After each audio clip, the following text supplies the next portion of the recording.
I yield the remainder of my time to Congresswoman Mace, a pioneer for women in the workforce and the first woman to graduate from the Citadel, the military college in Charleston, South Carolina.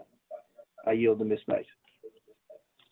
Thank you, Ranking Member Comer. Appreciate you yielding your time. And I want to thank the Chairwoman Maloney for convening this meeting today. As someone who has broken glass ceilings and barriers all her life, like many of the women on here today and watching, I want to say thank you. But I also don't want to have a message of doom and gloom. I want to have a message of hope for every woman who's out there working or in the home today. Should also be a celebration for women. And when we talk about equality and equal rights, our constitutional rights to equality are covered and protected under the 14th Amendment, because if it's not, then that means I have no protections today. And I believe as a hardworking single mom and American that my rights are protected under the Constitution today, and I'm not denied those rights.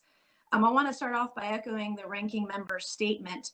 Two people who have the same education and perform the same job should receive the same pay regardless of their gender, their race, their sexual orientation, or any relevant characteristics. But I think it's also important to, when we're talking about this issue, to acknowledge the raw numbers. It's not just the number that's been cited, but there are other factors. We're going to hear those numbers from my members of the other side of the aisle probably all day today. And they will no doubt be used during the duration of the hearing, but they don't give an accurate entire picture. And I think it's important when we're talking about data that we look at the entire picture. So the raw wage gap number is not a measure of equal pay for equal work. It's a comparison of averages. The often cited statistic we heard just now, about 80 cents per dollar men earn, does not actually compare women and men in the same profession who work the same hours with the same qualifications or experience. So while we have this, I believe, very important conversation and supportive of that today, I want to start with the data and context. So once adjusted for factors such as hours worked and compensation packages, family and marital status, the gender wage gap, I believe, is significantly smaller than what we're talking about today. And in most cases, when you look at the data, you look at context, we're talking about between 2 and 10%.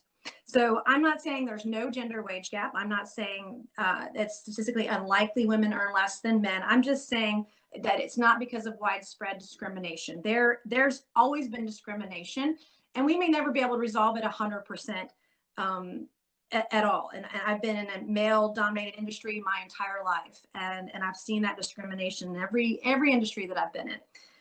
But thanks to existing legislation that we have, in 1963, the Equal Pay Act, and in 1964, the Civil Rights Act, wage discrimination is illegal and should be adjudicated and can be adjudicated and held accountable. Bad actors can be in the civil justice system.